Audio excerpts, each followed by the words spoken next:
Hey, everybody, what's happening? Jumping in a little early live here. I'm expecting a phone call from Frank Marino at any minute. However, I was supposed to call him, or I was supposed to touch base with him via email yesterday. Time got away from me, and I didn't actually send him a confirmation until 1 a.m. Now he's had all morning to look at, so I'm hoping everything went through and everything's cool, but I haven't heard from him. So it's kind of got me a little concerned that maybe something was missed here.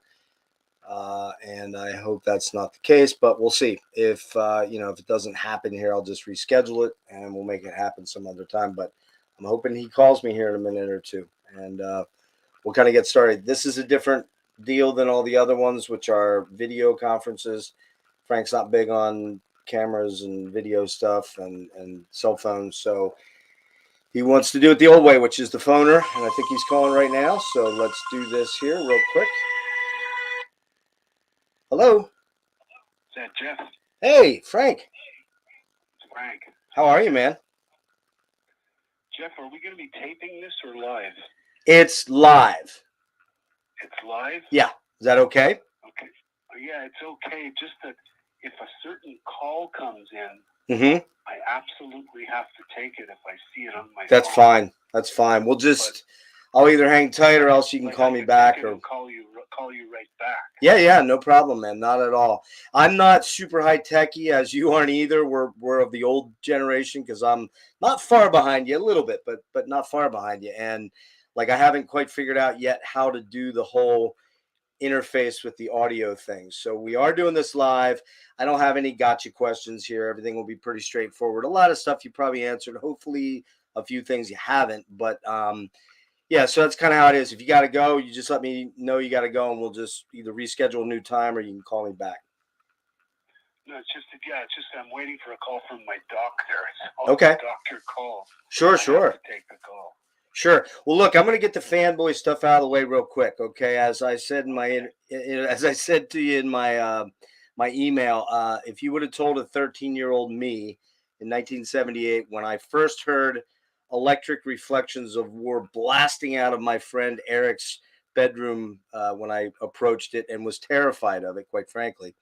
I had no idea what that was. If you would have told me I would be talking to the man, the legend that is Frank Marino, I'd been like, nah, that's not possible.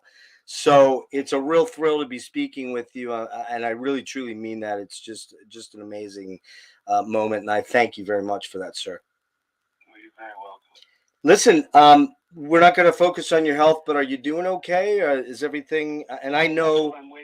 That's what I'm waiting to find out. Okay. So that's why I've got to take that call if it comes. Yes, absolutely, no question. So, listen, I want to kind of dive into some historical stuff, and I know you've been over this stuff a million times, and I apologize for that, but it's new maybe to my listeners and certainly to some of my younger viewers who I've got pretty excited about, the fact that you're coming on to speak to me. And so I kind of want to go back. I don't want to dwell on the whole LSD and hospital experience. You've been there, done that a million times. What I did want to ask you about, which is a little less clear for me, is how, once you got out of the hospital, you're a very young guy at this point. You're 14? 14. Right. How do you go from being a 14-year-old beginner guitar player, essentially, to getting signed? Were you officially signed, or did you know somebody? How'd that work out that you are? They came for me. They came for you. And how did that occur? Were you garnering a name on the scene as far as playing out? I was basically jamming with whomever I could jam with, and it was causing huge crowds to come and listen.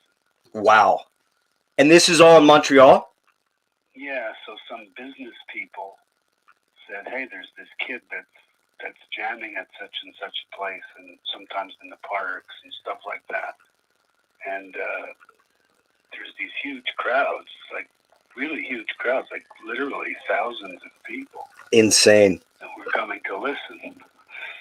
And so they saw money in it. And of course. They tried to talk me into signing a record deal, and of course, at first I said no because it wasn't something I wanted to do. You know, like I thought, oh, that's the establishment.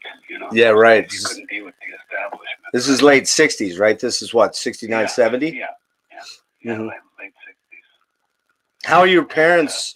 How are your parents with all this? Were they pretty freewheeling about it? No, they're old fashioned, you know, parents. Didn't, you know, in those days the kids were out of the house from 9 in the morning till 11 at night. You know, like it was like they didn't know what was going on. Yeah, Frank, you're talking to a guy who's 57. I remember what it was like. It was beautiful. It was beautiful. Yeah, you'd go out. You wouldn't be living on a virtual world on a screen, you know? Right.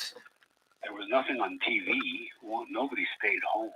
Yeah, you had what, 3 or 4 channels back then. You had public access. So when you got up, you went out and you met with your friends and you did whatever it was that you did all day until it was time to go home to bed. Right. Yeah.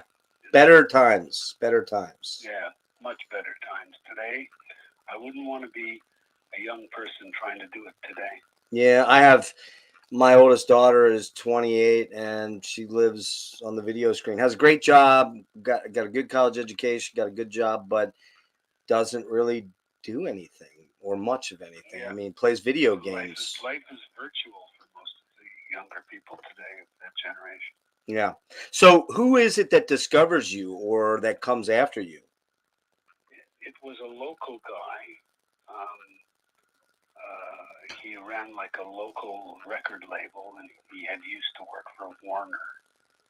And then he knew a guy in Detroit who ran a real record label. Mm-hmm. So he brought him up from Detroit to see me playing in a cornfield somewhere. And you know, they basically the way they finally talked me into it, because this went on for months. Okay. You know, I kept saying, no, go away. You know, I want to know you guys, you know? Right. But then, you know, they said, listen, if you do this record, we'll put you in a studio and you can have all kinds of equipment to play with. And as soon as you hear the word equipment, in those days, it was like the magic word, right? Sure. And, you know, and we won't even come there. You just do whatever you want. No producer, no okay from us. You just do whatever you want. Which is stunning, really. Yeah, so they let this 16-year-old kid basically produce his own album, which was unusual in those days. Big time, yeah. It's unusual to have a 16-year-old kid even making an album. Yeah, right. You and Michael Schenker, you're about the only two guys, right? Stevie Wonder. Mm-hmm. You know? Yeah. But so because I became the producer, you know, like I just did whatever I wanted. And then when my parents had to sign the contract. Right. I was underage. And then when you know, later on I went to 20th Century Fox, it's because they sold me my contract to 20th Century Fox. Ah, yes. Okay. Yes. And later on when I went to Columbia, it's because they sold my contract to Columbia. I didn't leave one record company and go looking for any other deal. Right. I was kind of shopped around, kind of like an athlete, you know? Yeah. That's what they did in those days. Yeah. And the good thing about it was that in my very first contract, it said that I would be my own producer. So none of the other labels could change that. So they wanted me on their label. Mm-hmm. So I ended up being my own producer for everything I ever did. Which was a later question of mine. I wondered how you managed to pull that, but it simply was there from the beginning. Yeah. It went with the original sale. Let me ask you this, Frank. I don't know if you've addressed this in the past or not, but and you probably have over the years. But how did you come to know Jimmy and Paul? Because there were other players that you jammed with before then, and then how did Mahogany Rush coalesce? I guess. Well, like I was jamming around my city with whomever wanted to play with me, and you know, it was like I was this kid who would go to these places where there were musicians, and I would say, "Can I sit and play with you?" And they'd say, "Sure." And so then I'd end up playing with these guys or those guys or these guys or those guys. And every time somebody asked me what kind of music I was doing, I would say I'm doing Mahogany Rush music. Right. Because it was my description of the music. Right. The name of a band. Which is super cool, right? I mean, was that infused with what you had gone through the prior? Yeah, that's yeah. the whole LSD trip. Right, right. And people who did acid and know what it's like will understand how those kind of things come about. Like how weird stuff seems normal. Mm-hmm. But so yeah, I played with lots of different guys, and then finally met Jimmy, and I liked playing with him because he was not because he was a great drummer. He actually wasn't originally or early on wasn't one of the better physical drummers, but he was the better person. Okay. And he was just really a cool friend. Right. Right. Actually second cousins. But are you really? Yeah, I didn't know that at the time. Oh wow, that's crazy. Yeah, but maybe like third cousins actually. Okay. But so then me and Jimmy were like the root of. Then it would be me and him going around playing with different guys. Right, sitting in. There. Yeah. And it was always Mahogany Rush this and Mahogany Rush that. And then this guy, Paul, just kept trying to be in the band. And he was one of the followers because, like I said, crowds were following the band for a long time. Right. The band was doing a lot of free concerts and outdoor air concerts. And, people were just following it. Right. Paul was one of the followers. And one day our bass player, Jack, he went off with a girl and we were at a big concert and we were supposed to go on, and so Jack was nowhere to be found. So this guy Paul said, "Look, I can sit in. I know the songs. I've been following you." Blah blah blah blah blah. Right. So we let him sit in, and then Jack didn't want to do it anymore. Gotcha. He just wanted to hang around with chicks and stuff. Sure. And are Paul and Jimmy a little older than you, or 1 year each? 1 year each. Okay. So you get in, you get this contract to do Maxum, and I have the album, the OG copy here. It's pretty beat up, man. It's pretty rough. But I have that sitting here, and you recorded this in Detroit or no? No. We recorded it in Montreal, but we had recorded 2 of the tunes already in a guy's basement in Quebec City in a studio called Coyote Studios. It was basically a guy's basement with a 4-track recorder. I was just going to say, we're talking 4-track or reel-to-reel, or? 4-track reel-to-reel. Wow. Like that's what Buddy and Funky Woman were done on. Wow. So we ended up including those 2 tracks on the Maxum record when we finally went 8-track on the studio. And where was the 8-track then record? Where was that studio? Where was it recorded? Because it doesn't say on the back here. It was a place called Tony Roman Studios. Okay. It was a studio owned by a local star, Montreal star who was like a singer, like kind of a Frank Sinatra style guy, had a little studio. And so they rented out that place for us. Okay. They knew the guy. Can I ask one question, and I'll leave it alone. If you don't want to move on, you can just move on. Have you spoken to Jimmy or Paul in recent years, or has it been a long time? Yeah, I speak to Jimmy now and again. I don't speak to Paul that much, but okay. He's got a totally different life now. Oh, cool. But, I think he's playing. Is he still playing in like a bar band or? Yeah, he plays around bar bands and stuff. But Jimmy I speak to once in a while. Jimmy's still the same kind of guy. Is he? Cool. Now you say he wasn't the best drummer he thinks he's having a party. Yeah. I got you. I understand. You said he wasn't the best drummer at the time, but boy, it's my opinion that he really improved every album. Yeah, he improved immensely. Yeah. He improved immensely and quickly. Yeah, he was a powerhouse drummer. At the very, very beginning, it was beats without rolls, Mm-hmm. The rolls came later. Now, I'm a drummer. I do know that, yes, sir. So, we had that in common, too, Yeah, I'm just going to ask one quick question here of the chat that are watching. We got 10 people watching live with me right now. Do you guys, can you hear Frank okay? Just let me know in the chat. Rick, will you let me know, please? I appreciate it. Frank, moving on from that, I wanted to ask you about Maxum, the track itself. It's you know, clearly there's a little bit of a Hendrixian Third Stone from the Sun sort of vibe, but it's not like it. It's just using a lot of the at the time the technology. What were you going for there? And do you remember how you recorded that track and what was going on? And yeah, it's a psychedelic impression of my acid trip. okay. So that's what I'm trying to put down, you know. Very scary. I'm trying to, yeah, it was pretty scary. Right. I'm trying to sort of, but I mean, you know, it doesn't come close to the actual thing. It's the best you can do with equipment and electronics, you know. Oh, okay, something, you have an echoplex, and it goes choo, ka-choo, ka-choo, ka-choo, ka-choo, ka-choo. Right. You know, see, those sounds weren't really exactly what was in the acid trip, but it's just kind of like an impression of the tension of the whole deal. Right, just an assimilation of what you could approximate it to. Right, and the word Maxum, boom, Maxum, boom. Now, what's that mean?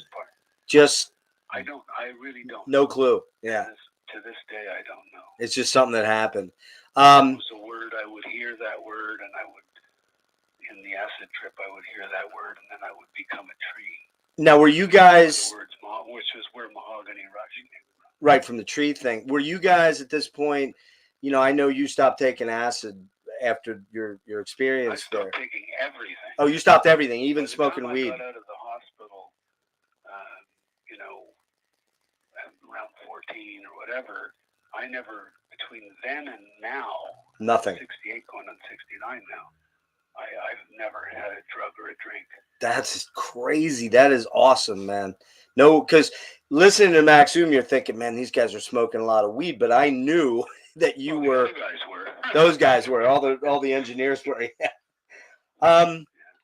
When you went to you could say that I was going through the same thing because the trip never ended. Okay. Like it never ended. Was that traumatizing? I just got used to it. It became background noise. Okay. Yeah. You know, like kind of like tinnitus. It never ended. Like to this day, it never ended. Yeah, it's kind of like tinnitus. I have tinnitus really bad. Right. And it's really hard to explain to people that don't experience it what you're dealing with, but it's like a constant thing that you just battle with sleep, with even at, you know. Yeah, I have it too. Yeah, well, I'm sure you do. Yeah. When you went to record those early albums, say Maxum through Strange, and I don't know if you saw, I did link you in my email. I linked you to this 6.5 hour deep dive that myself and a young Mahogany Rush fan did 2 weeks ago, and where we literally break every album down track by track, and we go crazy, stupid, granular. And you know, I'm sure if you need anything like Ambien to put you to sleep, just watch some of that. but I wanted to say that there's a dramatic increase in compositional skill and playing skill, the whole 9 yards. You see it from Maxum. That's not to say Maxum's a bad album. I don't want you to think that. It's just probably one of my least favorites. I'll tell you an interesting story about Maxum. I love to tell this story. Mm-hmm. If you're familiar with my album, Eye of the Storm, mm-hmm. which comes much later in my career. Absolutely. Actually, I did Eye of the Storm around 1993, 94. I didn't release it till like 2000. Yeah. It wasn't really meant to be released. But Eye of the Storm was an artistic test. Most people don't know about Eye of the Storm is that when I was doing Eye of the Storm, I said to myself, what if I do a record where everything I use is stuff that was available to me when I did Maxum? Okay, you must have ESP, because that was going to be my question right there. What outboard gear were you using back then? Well, here's the thing. In Maxum, I was using very little. So when I did Eye of the Storm, I said, well, let's use very little. Let's make sure that whatever we use it would have been available in some way, shape, or form to an artist in 1970, 71. I even went back to using a chord and single mic on the guitar. Like, I didn't use any of the new fancy reverbs or flangers or anything like that. Everything I used making Eye of the Storm was available to somebody in 70, 71. And the difference between Maxum and Eye of the Storm is simply experience. Right. And if you play Eye of the Storm next to Maxum, imagine Eye of the Storm coming out instead of Maxum, sounding like Eye of the Storm in those days. It probably would have been bigger than Dark Side of the Moon. It could have been, yeah. I mean, you know, in the context of the time, you know? Yeah, people need to understand that you, after From the Hip, you took a long hiatus from music. Almost 20 years, and you came back with an album called Eye of the Storm in 2000. However, you're telling me it was actually recorded almost a decade earlier, and it was kind of a return, and there's a lot of really long, it's intense tracks. Is what Maxum would have been if I'd have had the experience and knowledge that I had by the time I did Eye of the Storm. Okay. That's the only difference. I'm using the same gear, the same equipment, the same guitar, the same everything that I did when I did Maxum. The only thing different was that I had different experience and different knowledge.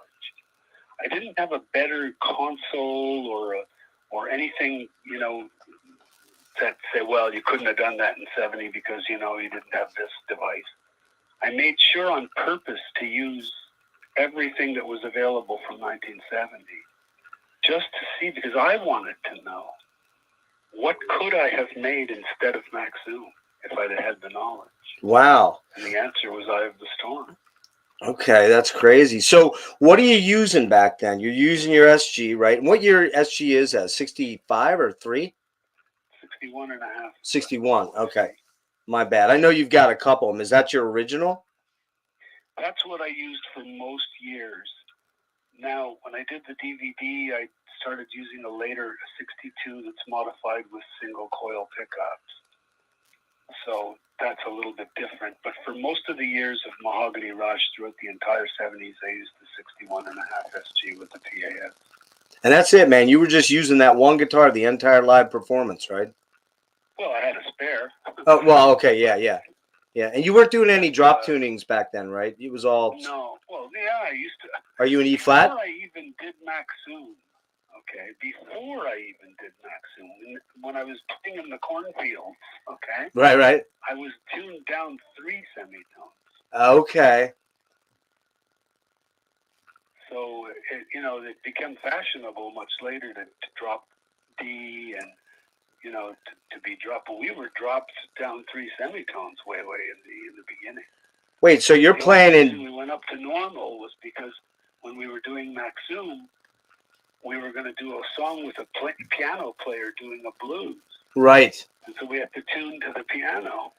Okay, so wait, let me get this straight. You're playing in D flat, C sharp? Yeah, C sharp. Which is what? That's Iommi, I guess, right? That's, pardon me? Was that Tony Iommi? I believe he did some C sharp stuff back in the day. Oh, I don't know. I just did it because I liked the sound of it. Okay. I see. I didn't even know. Like, I didn't know names of guys in the beginning. Like, the only guy's name I knew as a guitarist was Jimi Hendrix.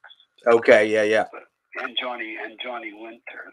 Everyone else was, the guitar player for Santana, the guitar player for Quicksilver, the guitar player for, Okay. Like, I didn't really follow guitarists. I didn't know who Tony Iommi was, because for me it was all just about bands. Like, you liked a band, you liked what Black Sabbath did, or you liked what Procol Harum did, or you liked what Deep Purple did, but you weren't thinking in terms of the guitarist, the drummer. At least I wasn't. Not in those days, right. In those days, yeah. Were you you were a big Quicksilver Messenger guy too, I believe, right? Big time, yeah. Still am. That was John Cipollina, yeah. And people forget Gary Duncan, who's the second guitar player. Yeah, really unique band. Very very of the time, but very good guitar players for sure. So you move forward, do you get a bigger budget to do Child of the Novelty, or is it still more or less the same? Yeah, because okay. they sold 20th Century. Oh, right. So you're now on a major. Yeah. So all of a sudden there's more money to do the album. And one of the things that I did that in retrospect I shouldn't have done is I made sure that every time they gave us a budget, I spent every cent on making the album. Yeah. Not realizing you got to pay all that back somehow, right? Yeah, I mean, I should have at least taken some money, for the band or for myself. You know? But no, it was like the album. So they gave us $250,000 to do an album. I spent $250,000.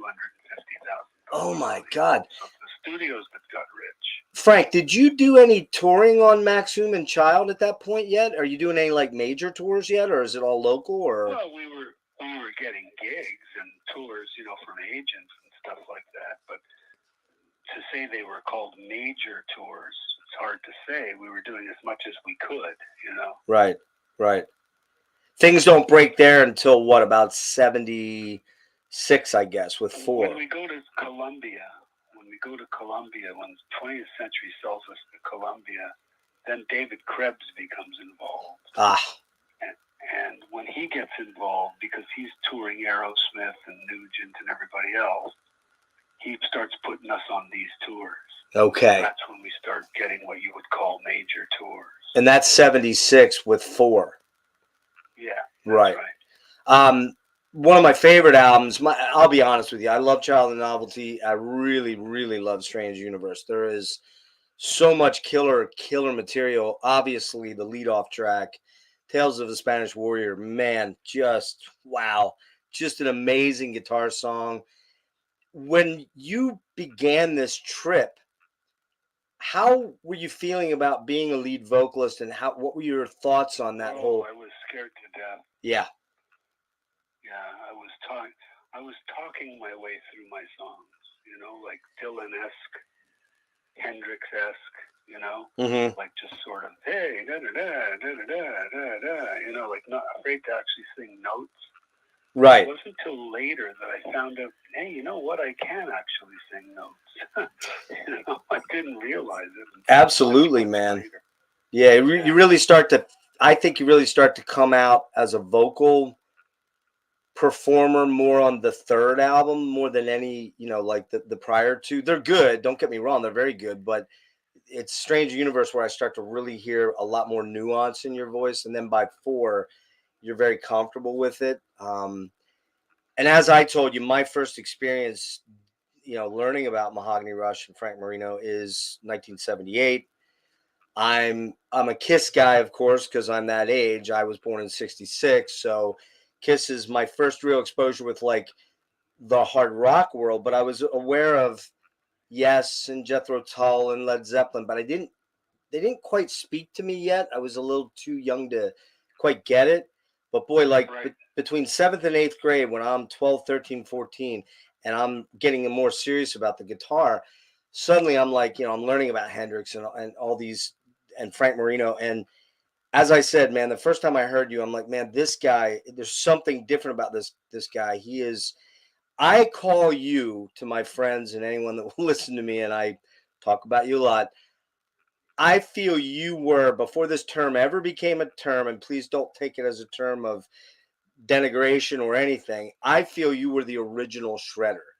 And by that, I mean that you were doing stuff speed. I've heard that. Yeah, that before. You're doing stuff speed-wise, Frank, that nobody was doing back then. Maybe Uli a little bit, maybe.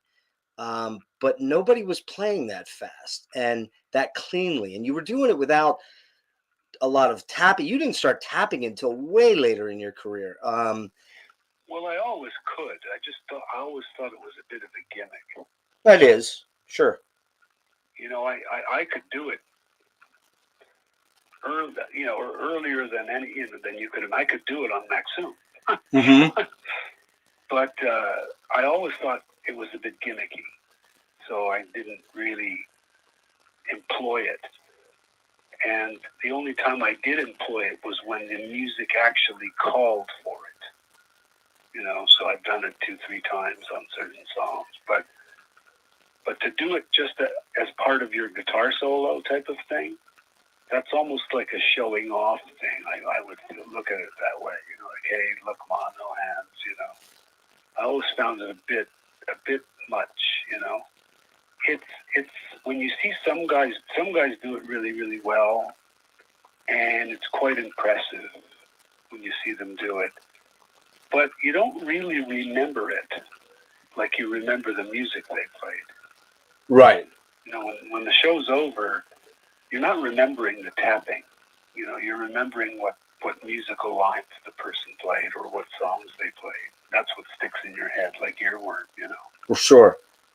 Now I've heard, and I don't know if that I've read this or heard you speak it, but I believe it might have been something you spoke. But is it really true that a lot of the songs that you wrote were essentially you going into the studio and jamming and creating the song in the studio, or did you go in with every one of them?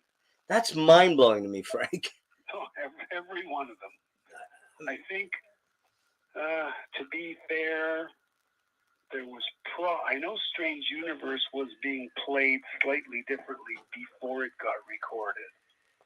It was being played live. What else was being played live before it was recorded? I think Back on Home was being played live before it was recorded. But with the exception of one or two, and maybe I'm missing one song somewhere.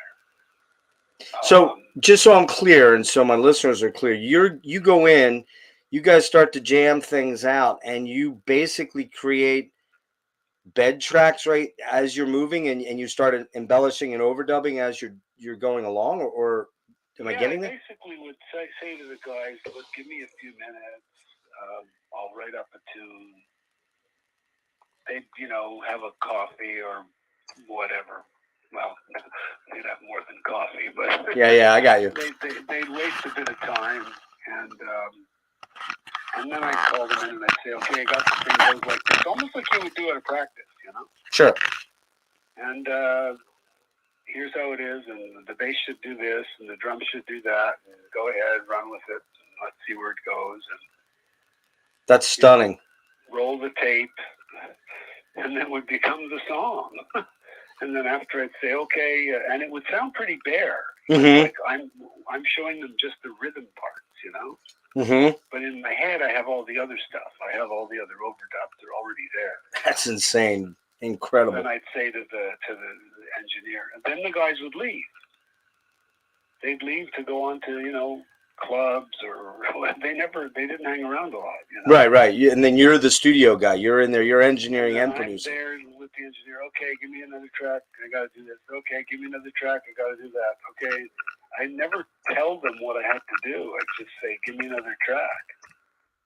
And that's how the songs were built, like brick by brick. Well, let me ask you this. And the vocals were not done until the songs were entirely complete. Oh, so vocals were usually last? Oh, absolutely. Okay.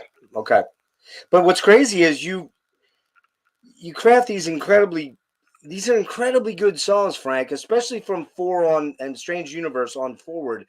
What's mind-blowing to me is I'm a player and I'm a decent player. I'm not, anything extra special, but I can do it. I could get up and pretty much jam with anybody. But what's mind-blowing to me is, when I write, I've literally got to think about, well, is that can I fit a lyric in there? Can I fit the words? Can I fit the phrase?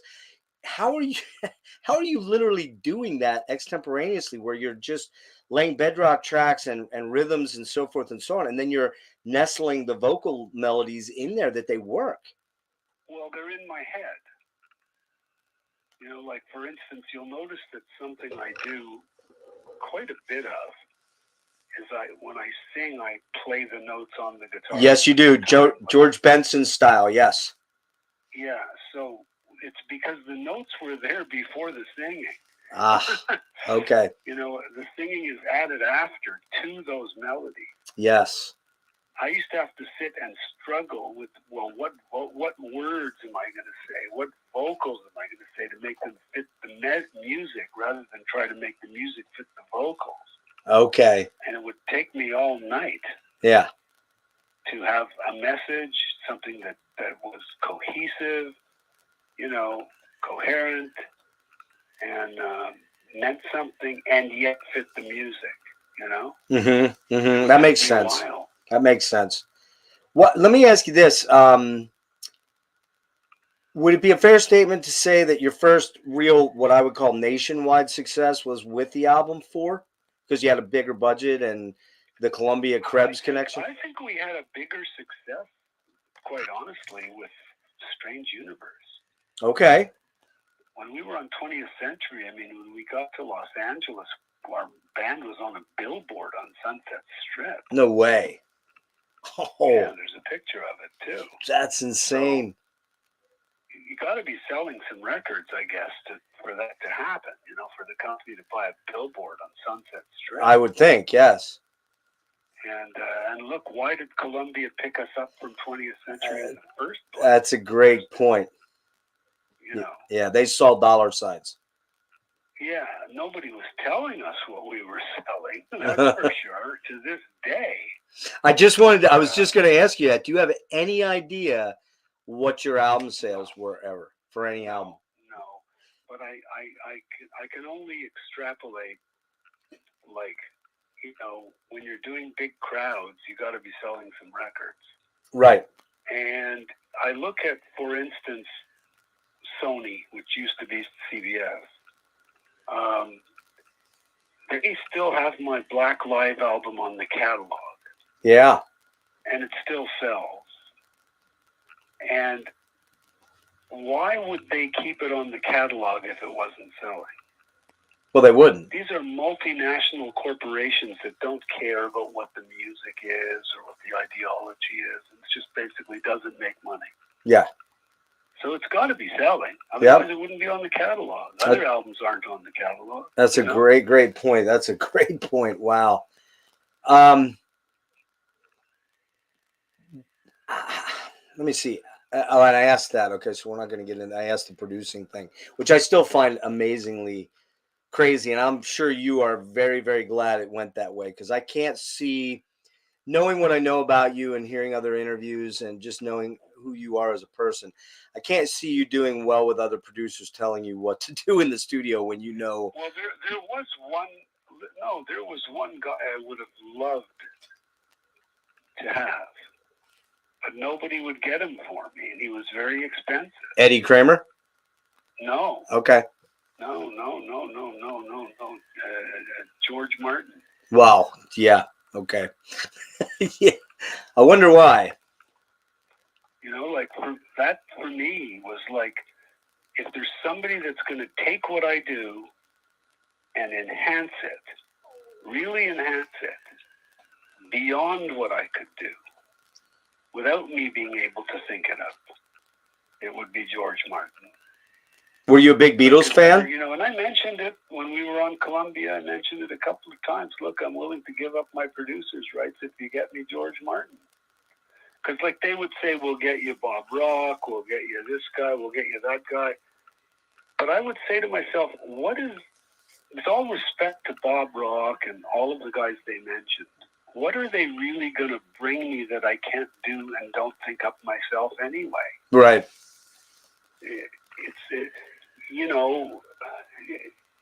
There's an old expression, when two guys are working together and they always agree, one of them is not necessary. Yeah. Redundancy, right? Yeah. So I'm sure that George Martin would have brought what he brought to the Beatles. Because if you listen to the Beatles without George Martin, it's really, not that there is anything without George Martin, but you could tell the George Martin influence. He's truly the fifth Beatle. Oh, yeah, absolutely. The difference between them being a rock and roll band in a cave. and what they became. Doing the love me The dues. producer I would have been interested in working with. Yeah. Because I think he would have brought really something different that I couldn't think of or do. Would have been Quincy Jones.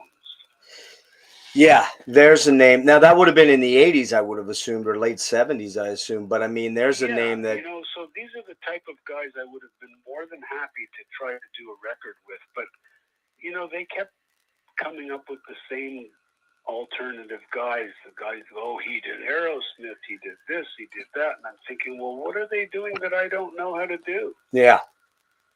Like, I know how to do it, so why do I need this? See, I think the production on, you were probably limited somewhat in the early albums, but I think Strange Universe has an amazing production on it. But I really think, and I don't mean to be denigrating those first 3 albums, Frank. Please understand, I love those albums. It's just from 4 on, the production got incredibly better. It's something that is noticeable with 4 on, and that the depths of things. And I hate to bring up the P word to you, but there's certainly a progressive element to 4 that wasn't. Well, if you look at the progression, it's obvious why it's better.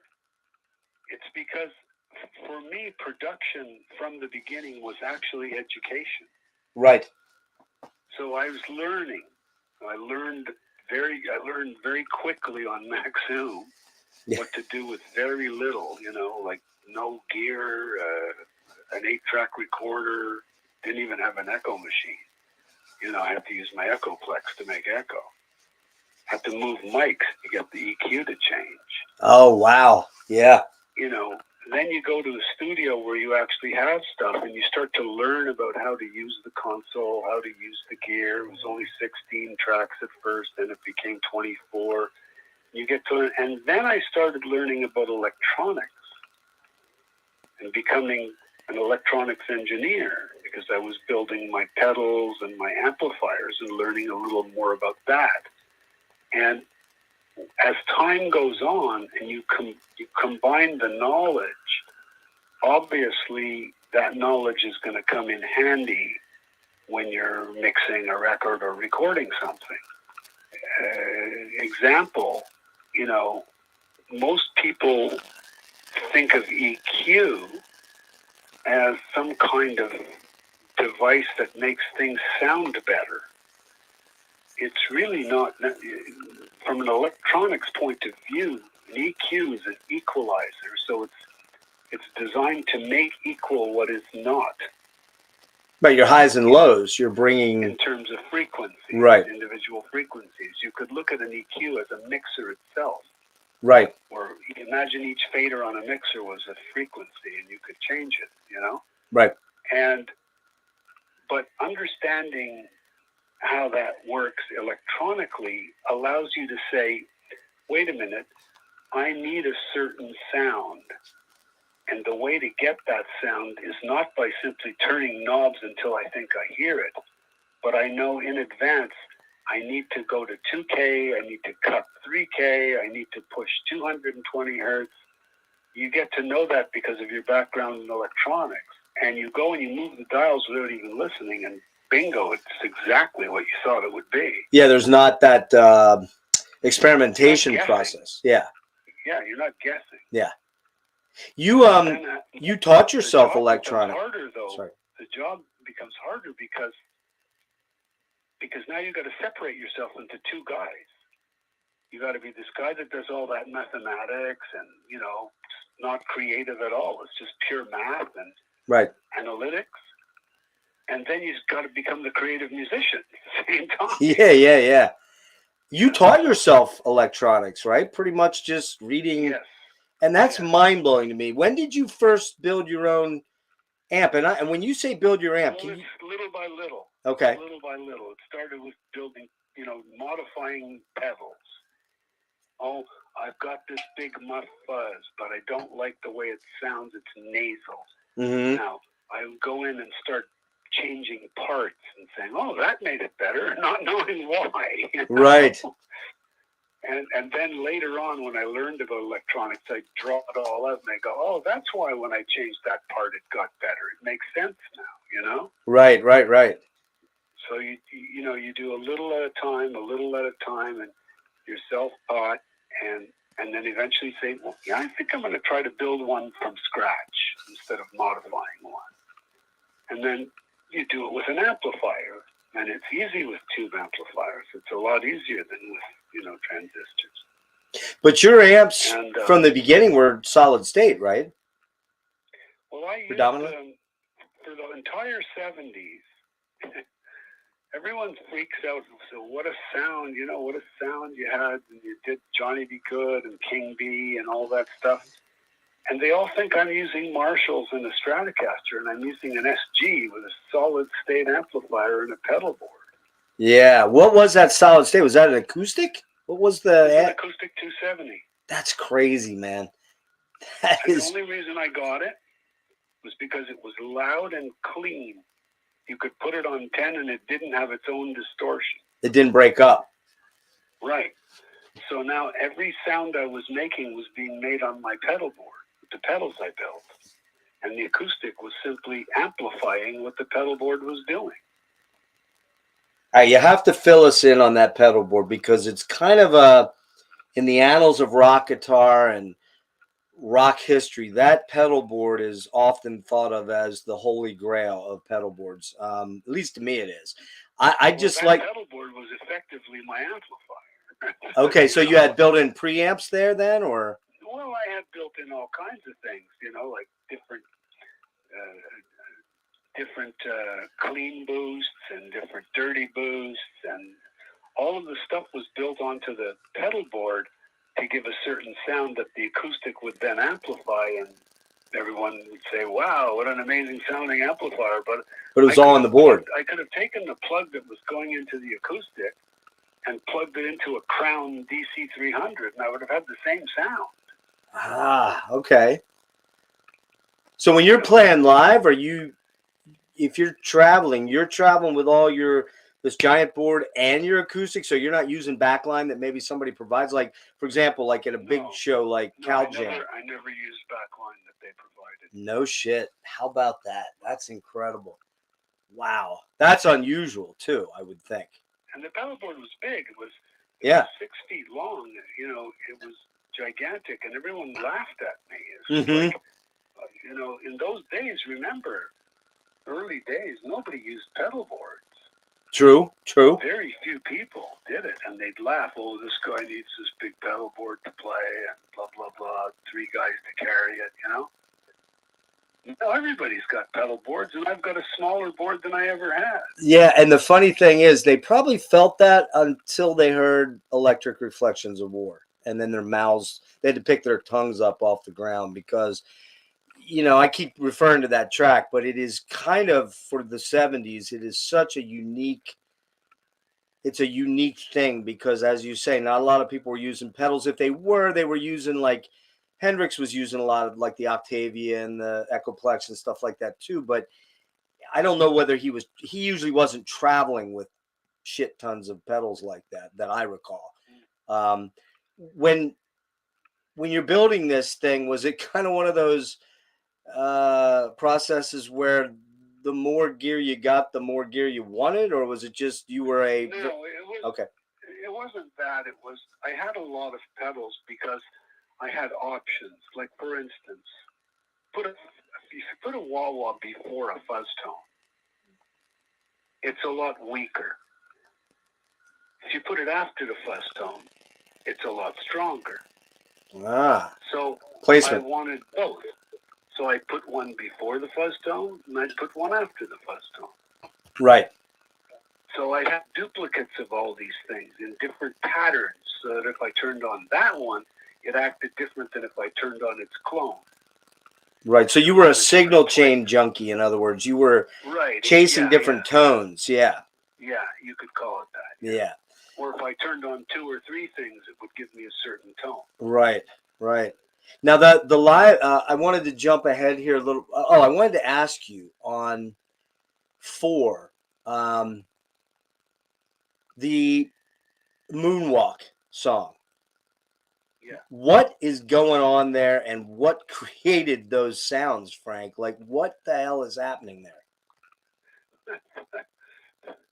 That's like a night of experimentation, a night at the circus. Let's try everything possible. Let's try flangers. Let's try tape flanging. Let's try playing through a vacuum cleaner tube. But how are you getting those? How are you getting those flute-like weird bump, bump, that strange? What is? How is that happening? Is that all through pedals and just messing with EQs? Pedals. Yeah, it's all pedals, octaves and octave pedals. Wow. Different. I was an experimental junkie. Yeah. And it's interesting now because I'm making pedals. I don't know if I've. Yeah, we're going to talk about that. I wanted to ask you that at the end. I'm well aware, and I want to highlight that at the end here. What keyboards are you using for this? Do you remember, like, what kind of Mini Moogs? Okay, I thought so. I wasn't certain, but that they have a very distinctive sound. I still have the same Mini Moog. Do you really? Yeah. Did you get that in like 76 for that album, or? Oh, I got it even earlier. Oh, earlier. Okay. 71 or 72, something like that, when it first came out.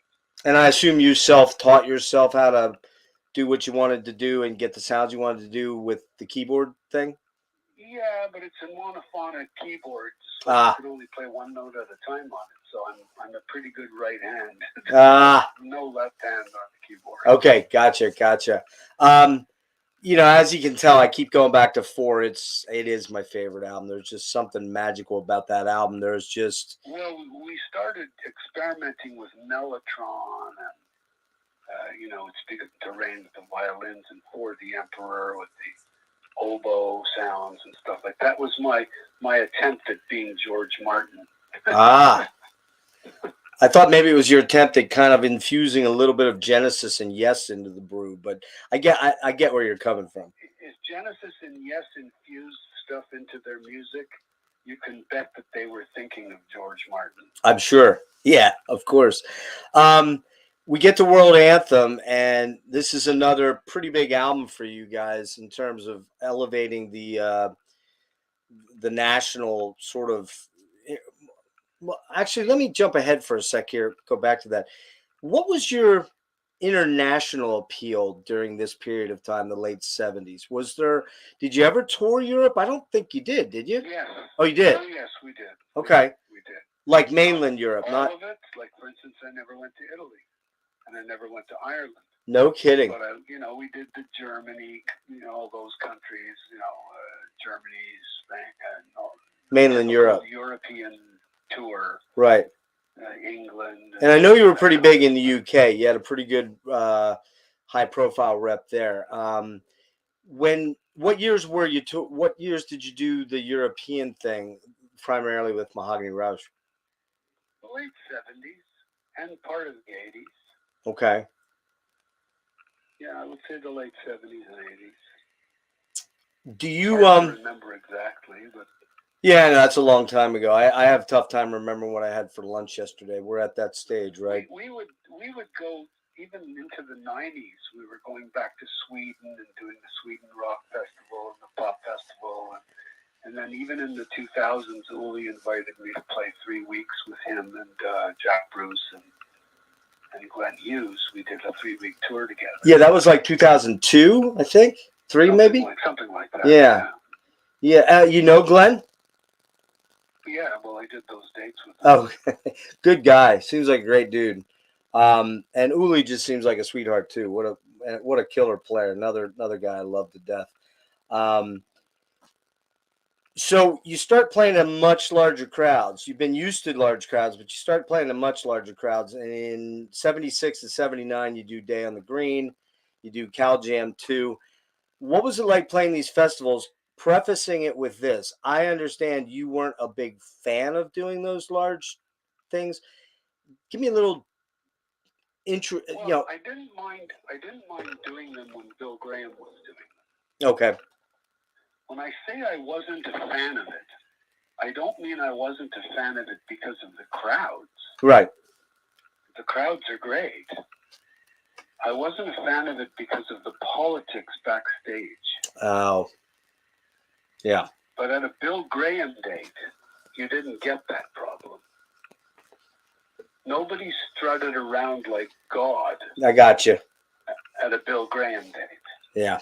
Nobody said, you know, when you were working with Bill Graham, nobody lorded it over anyone else and said you can't have sound checks and you can't do this and you can't do that like they would do at all the other dates.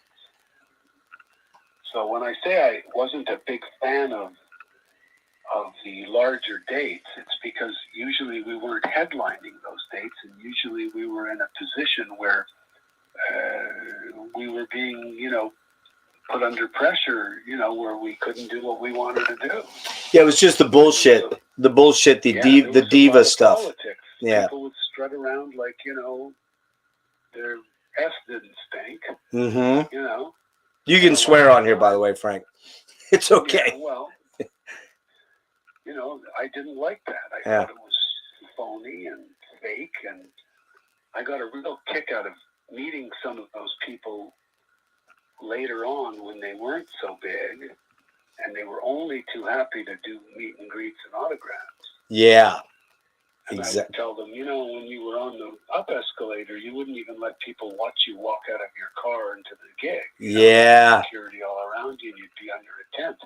Yep. Now you're waiting for them at a table and telling them how much you love them. You know, that's... I said, it's funny how things change when the escalator's going down. Yeah, that's one thing about you I admire incredibly. You've always had this very open...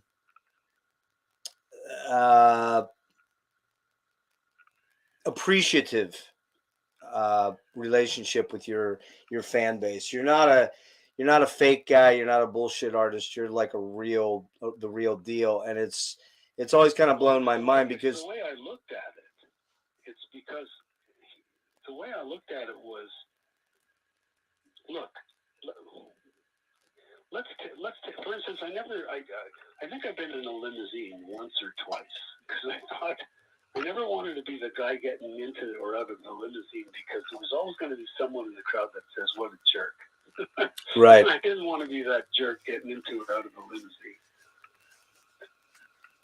Yeah. When I would look at the crowds, you take a typical show in those days, 20,000 people, and sometimes up to 60,000 people, right? Now you ask yourself a question.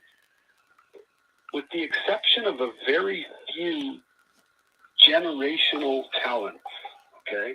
Who are the real irreplaceable generational talents? You talk like, for instance, Stevie Wonder. You're not going to just replace this guy. Right. Well, maybe Elton John. You know, there's a few. Jimi Hendrix himself. Jimmy, Paul, maybe Paul McCartney. Yeah, Paul McCartney. They're generational talent. Right. Right. They're not replaceable by anybody. Little Richard. Right. So, but now they all have bands, right? Sure. So at any given time, in a 20,000 seater, the generational guy's on stage, and he's got a bass player, or two guitar players, a drummer, a keyboard player, right? We know who they are. We may not know who they are. But let's say one of them falls sick. Are you really telling me there isn't at least 2,000 people in that audience that could come and fill the gig? No, I mean, it's probably quite easily, yeah. Yes, quite easily. Now, not everyone's going to come up and take the place of Stevie. Mm-hmm. But he's got a lot of guys in the band who there's probably 2,000 guys that could come and take the place of somebody in the band.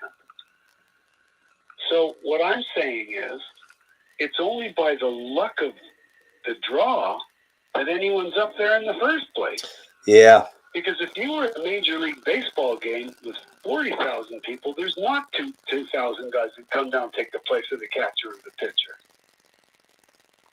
They're not replaceable. Right. If you're at a major hockey game, you're not going to get someone to come down and play left wing. That's true, yeah. Right? Right. So they deserve to be on stage, those athletes. But the other ones in rock and roll, there's a lot of there's a lot of guys that are there that they're good. There's nothing wrong with them, but they're lucky. They're very lucky to be where they are. They're not. They're. So why would they walk around acting like as that? if, Yeah. you know, they're special. You know. And so I always looked at it that way, and I always looked at myself as being lucky. Very lucky to be there. Nah, but yeah, so, I'm going to disagree. How could I treat people any less than equal? Yeah, you probably don't look at yourself this way, Frank, but you were not replaceable. I'm just saying that's not the case. There's only a couple guys that can play in your leagues, in my opinion. But I you know, the interesting thing, you make a great point, because if you look at the one thing that the internet has done, the internet age and the kind of the death of the dinosaur megalithic record company thing, is it has put bands and artists in touch with their fan bases, which they weren't prior to that. In the days of, as I opened up saying, you know, if someone had told me I was going to talk to Frank Marino in 1978, I said, yeah, right. Frank Marino lives on a different planet. How could he talk to me? Like, that's not real. That's how we viewed our quote unquote rock stars. But what I hear you saying is that you never ever really looked at yourself as a rock star. No, and I used to regularly, very regularly, go after my opening set, because I opened a hell of a lot of shows. Mm-hmm. I would just go out and be in the crowd and watch the other bands. And there were people that would say, you can't do that, you shouldn't do that.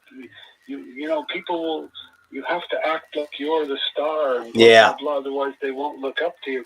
And I would say, no, that's like ridiculous. Like when I come from the 60s, you didn't act that way. You finished your set, you went and you sat. It wasn't unusual to see the mamas and the papas sitting in the crowd watching Jimi Hendrix.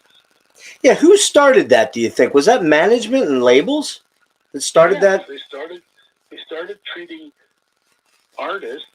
Well, it started when concerts. See, we used to always call the shows concerts. Right. Are you going to the concert? And then they became shows.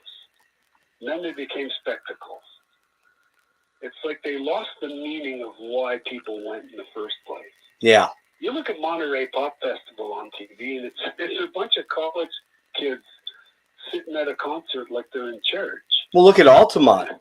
Yeah. I mean, they barely had a stage there. It was, you know, insane. Man, that's truly cool stuff. Of those three biggies that you did in Day of the Green and the 2 Day of the Greens in Cal Jam, do you have a favorite of the three? Because, man, the Day on the Green for sure, because it was Bill Graham.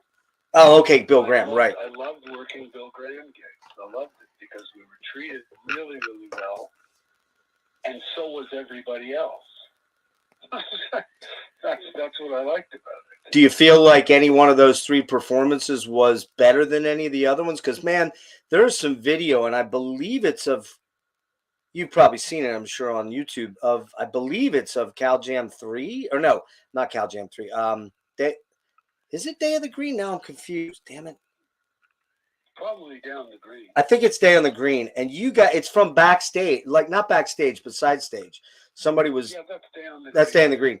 And Frank, man, you guys are absolutely laying waste to that crowd. It's just insane. Well, we're in a good frame of mind to be doing that, because the whole day is a good day. But if the whole day is a bad day, and then you've got to come out and do your thing, then a lot of times you've got other things on your mind. And, right. And you're trying to give 100%, but there's other things on your mind. It's distracting. Do you know? At a Bill Graham day, it wasn't at all distracting. Do you know if any of your sets in entirety were recorded on board recordings back then from those shows? I have no idea. Yeah. Man, that would be something to have those. Let's see. We'll jump ahead here. How you doing on time? I'm all right. Okay, if you're cool, I don't want to keep you all day, but I could talk to you all day. But we'll try to keep this under 2 hours for your sake. And again, if you got to go, you just let me know you got to go. You know if that call comes in. Yep. So I want to talk a little bit about Tales. It's a tale of two sides. You've got the live material on one side, and you've got the studio recordings on the other. And it's two covers and two originals. And I wanted to ask you first about the live stuff. And we all know now that some of the mystique about the '70s live recordings, like Frampton Comes Alive and Live and Dangerous and Strangers in the Night, they weren't quite as live as we were led to believe they were live. How live are those recordings? Was there any studio fixes done, or do you not want to tell me that? Or There's no fixes done, but they are as live can be, with the exception of the crowd size. They amplified the crowd sizes. Yeah. Which you can really hear that on some of those '70s live albums, where suddenly the EQ on the crowds they go wild. They just crazily. How about on the '78 album? Is there a similar thing there? No, that's real. Oh, that's all straight up. Those crowd noises are legit. Straight up. How about that shit? That's incredible. And that was all recorded was it recorded all in Texas, or were there a couple shows? No, there was 12 different places. Okay. So 12 different recordings make up that entire album. And it's the same thing with Double Live. It was in different places. Okay.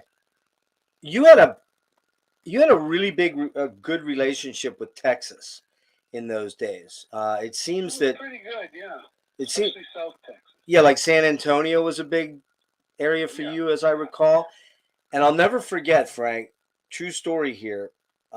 We moved back home from Houston. I lived in Houston from '76 to '80, and that's where I discovered you, obviously, down there. And I want to say '79, we went to San Antonio, and in a shop somewhere, I found a Frank Marino shirt with the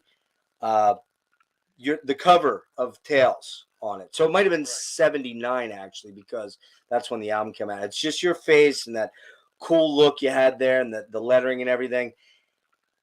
I would pay $1 zillion to have that shirt back, even though I'd never fit in it. I would pay all the money in the world to have that shirt back. Somewhere along the line in the move, I lost that shirt. But talk a little bit about that relationship down there, particularly in Texas. Any anecdotes or things that you recall from that? Well, it was pretty crazy. I mean, one day we played I think it was the Sunken Gardens or something in San Antonio, and it was so hot. It was like 120 degrees in the shade. Wow. And the keyboard melted. The plastic keys of the keyboard melted. Are you serious? Melted. Yeah. And you're in leathers? You're in leathers? And I was in leather. And we had one gig where there was like a riot. Really? All piling onto the stage and trying to grab the band and everything. Were you headlining, or were you? Yeah, we were headlining. Yeah. Oh my God! Pretty crazy place to play. Pretty crazy place. They love their rock and roll down there. Sure did. Houston too was I believe, a pretty big area for you as well. And I hate to say this, Frank, I somehow managed to miss you every single time you played live. During the time when you toured more after you came back, I had younger kids, and it was more, my ex-wife and I had, issues with childcare, and we couldn't really afford to do it. But when you were going to come back 2 years ago, and then you announced that you were going to retire, I was so stoked. I was like, thank God I'm finally going to get to see Frank Marino. And then it just evaporated. But that is what it is. Your health's far more important. But Tales. The other thing I wanted to touch on there was two things. Norwegian Wood. Just a very unique, very unique take on that song. A beautiful take on that song. And there, if anyone's like, yeah, that Frank Marino can't sing, well, they need to listen to that song because it's absolutely gorgeous. What are you using on there? Is that now still the Mini Moog, or is that an ARP? No, that's me tapping on the guitar. No, the keyboard stuff. That's you tapping? Main part is me. That is you tapping. That's not a keyboard. No, that's tapping. Frank, I never knew that. That's incredible. There's a keyboard in it going like certain background lines, you know, like between the words and stuff. But the main doodle-doodle-doodle-doodle-doodle-doodle-doodle, that's me tapping on the guitar. I can do that live. Oh my God, that is so insane. I never knew that. I always thought that was like an ARP synth, like a polysynth or something in there. No, it's me tapping on the Stratocaster. Now, would that be maybe the first instance of you tapping on a song recorded? I was tapping on Ain't Dead Yet, I think it was.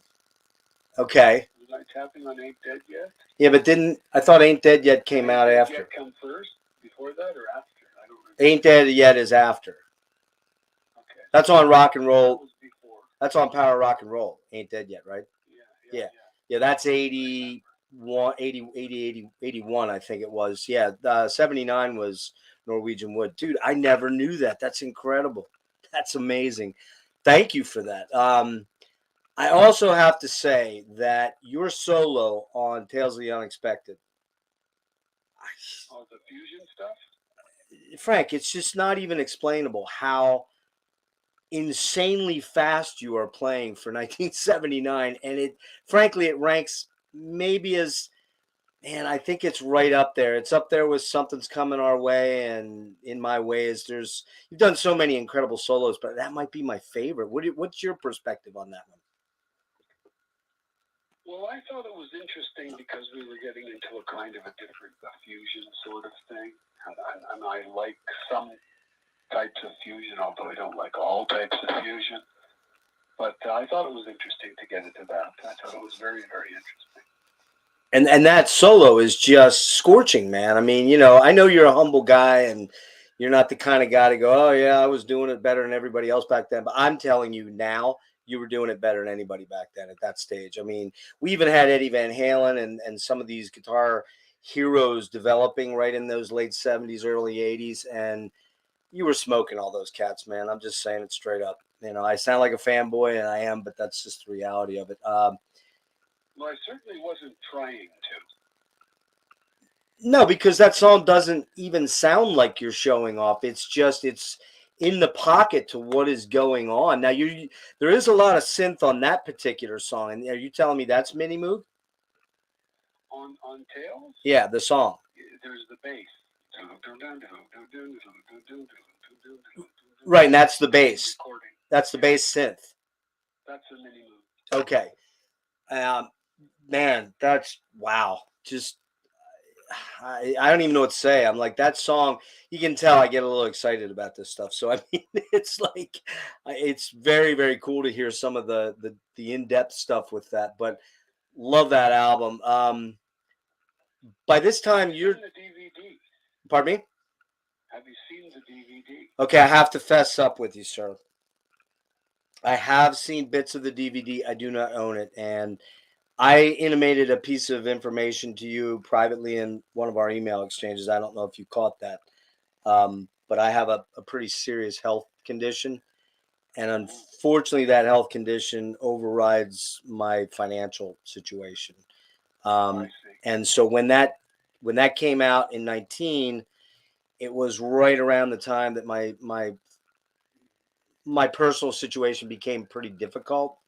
And I have not picked it up. And I'm sorry, because I own everything else that you've ever put out. I don't own that as yet. So we'll figure that out somewhere along the line. I'll try to get that in. I've seen the things that you... I personally think, I'm not trying to promote it. Oh, no. But I think it's the best thing we've ever done. Well, the sound on it's amazing. The footage is amazing.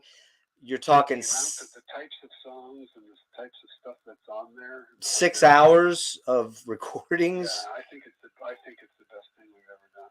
I want to get into that in a minute. I want to track through one or two more things, and then we'll get to the DVD and your pedals real quick to close out.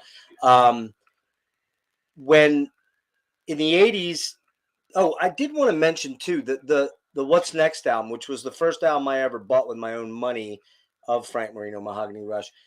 There's a car on the cover. Were you big into racing, or just building the cars? I was okay. Building dragsters. And where'd that car ever end up? Do you have any idea? Oh, I couldn't afford it anymore, so I had to get rid of it all. And you built that, right? It ended up as a bracket racer. Did it really? It was a pro stock car, and it ended up as And you built that yourself, the motor and everything? Well, Don Ness built the body, and I worked on the car mostly, and my partner Joe drove it. It was just, it was like, we didn't have any sponsors or anything like that. Right. It was just so expensive to try to run a professional car like that, but we did pretty well with it. Where'd you run it at? I was never a street racer before that. I built a lot of cars for myself for the street hot rods. Wow, you were a street rod guy then, huh? Yeah, for sure. Do you own anything now? Do you have a street rod anymore, or no? No. Now got out of that game? Yeah, long time ago. That album, you added your brother Vince as a rhythm guitar player for the live performances. Are you and Vince still pretty close? I mean, is he still playing? He's not playing as much anymore, but he's actually a really, really amazing player. Yeah, he is. People don't realize that. He did his own thing later on, like in the last 10, 15 years, right? He did a couple of little things, but I don't know what happened with them. It's not. We don't talk all that much. We live apart. Okay. You know, yeah. So that's what happens with families. Yeah. I have a younger brother I don't speak to. We just don't speak. We have issues. You know, I know how that can be. No. Well, even without the issues, it's just that families tend to see each other less than friends. They do. In the beginning, families hang around, and then they start seeing each other only on special occasions like Christmas and Easter. Right. That is weird, isn't it? It's kind of weird, right? It is strange. After that album, you were becoming pretty disillusioned, I believe. Well, maybe you were always disillusioned with the record business, especially CBS. Can you discuss what was going on at that point from your point of view, as far as, because you kind of started to, after the Power of Rock and Roll and Juggernaut, which I'll go back to in a minute, you kind of disappeared. What was, and those were two successful. I wanted nothing to do with the industry anymore. You just were out. Oh yeah, I mean, these people are evil. Mm-hmm. It's like once I realized the extent of their evil, I just wanted nothing to do with it. When I left Columbia, I had many offers to go to the other labels, and I didn't take any of them. Wow. It was like, no, I'm just going to make a record when I want to make a record and get it out there however I can, and it might be 5 years apart, might be 10 years apart, but I'm just not gonna follow. I'm gonna do what I should have done in the first place when I told those guys no when they wanted me to do Maxu. Yeah. You know. Yeah, you're very much an individualist. They're just evil. Yeah. They're just completely evil, and they're thieves, and they rip off a lot of kids. Is it fair to say, and I don't want to get too personal here, and you can tell me it's none of my business, but is it fair to say that you didn't really make a lot of money as an artist? No, I didn't make dick. I never even owned a house. Wow, that's just fucking mind-blowing, man. Mind-blowing. Listen, I don't know what a royalty check looks like. You see no money's coming in from any of these things. No, all I see is you owe us money. That's mind-blowing, man. Just so sad. That's just so sad. And you're not the only person this has happened to. I'm not the only one. It's probably a lot more. Yeah. Yeah. There's a very few that didn't have that happen to them. Most of us were raped. Are you friends at all with, like, or acquaintances with at all with some of your compatriots, your fellow Canadians, like the guys in Rush or Triumph, or did you know those guys, or just in passing? Only in passing. Passing. Like Okay. Played together. Yeah. How are you? Hi, how are you? You know, that type of thing. Yeah. But I'm pretty close with Miles Goodwin of April 1. Oh yeah, I think he just retired. Did I see or hear he just retired? Yeah. Yeah. Did, yeah. Great singer, man. I speak to Miles now and again. Yeah, great singer, great guitar player too. Mm-hmm. It's very weird. I think I told you this in an email that it's really strange, and I don't know what to attribute this to, but my favorite players are all Canadian. Alex, you, Rick, Piggy from Voivod. I don't know if you're familiar with Voivod, tech thrashy sort of band from Montreal. Their producer was my assistant engineer. Oh, really? Pierre? Glenn. Oh, Glenn Robinson? Yeah. No way. Mm-hmm. How about that? That's incredible. Yeah, I don't know what it is. I don't know if it's something in the water that the Canadian provinces have yielded us with such banner amazing guitar players. And I hear you've heard this a million times. I'm sure you get sick of hearing this word, but the word underrated really does kind of apply to even you and even like Alex and Rick, where you're such dynamic players who have a lot of diversity to your styles. You know, Rick can play the I substitute when I hear that word, I substitute it for whoever says it. And they say, "What do you mean?" I say, "It's not underrated. It's under-promoted." What do you mean by that? Tell me that. I mean, underrated seems to be like, gee, this person is better than we think he is. But under-promoted is this person is not, the world's not being told about this person. Yeah. Mm-hmm. Like, we're not getting the kind of promotion about this person. You know as well as I do, though, Frank, in guitar circles, you're exceptionally well, highly regarded. You've got, you know, guys like Zach. Obviously, Zach's a huge fan of yours, and I believe you know him at least better than in passing. And he talks about, I'm sure he says Father Marino. He probably, you know, and I believe he believes that. He believes you are exalted. There's no question about that, and he's right. There's guys like, I don't know if you're familiar with the Swedish melodic death sort of band called Opeth. They're Michael Ockerfeldt. I know them very well. Yeah, Frederick Akeson. They absolutely love you to death, man. And so you know well and good that in guitar circles you are not underrated and that you are not underappreciated, nor are you under promoted. You know, that again, fanboy stuff there. But it is bizarre that I've talked to people that claim to be guitarists, and I'll be like, well, you know Frank Marino, and be like, yeah, I've heard of the name before. It's like, what? What do you mean you've heard of the name before? You got to be kidding me. You don't know Dragonfly? You don't know Ain't Dead Yet? You don't know Tales of the Unexpected? Have I got some sites to show you? Or, you know, let me throw this at you real quick and we'll move on. Cause I do want to get you out of here in the next 20, 30 minutes here. In 2000, you did finally release, the album that you spoke about at the beginning of the interview, Eye of the Storm. And that was something you'd been working on for quite a while. And it's a very lengthy, deep album. And there's a lot going on that album. There's a lot of styles. Stylistically, you were always good at mixing it up. You know, whether you go back to 4, where you had a song like It's Begun to Rain, which is this beautiful jazzy ballad, to something like Jive Baby, which is a funk groove that's got this killer, you know, guitar, to Moonwalk, which is its own animal altogether. You've always kind of done this, and I think Eye of Every Storm is like that as well. When you're go ahead. Remember when I said under-promoted? Mm-hmm. That is the single most reason why the act is under-promoted. If you think about it, people don't think about this, but this box of chocolates that I make every time I make an album, I make this box of mixed chocolate. Right. From a purely industry point of view, they don't know what to do with that. You're hard to sell. Yeah, is he rock? Is he jazz? Is he this? Is he that? Every song is different.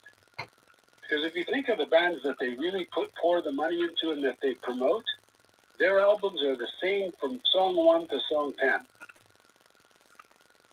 Like, you're not going to... If you pick up an AC/DC album... Yeah, there's a good example. You're going to hear AC/DC on every song, and it's the same exact stuff. Yeah, they have 4 different songs. Frank Sinatra album, it's Sinatra in every song, doing the same kind of stuff.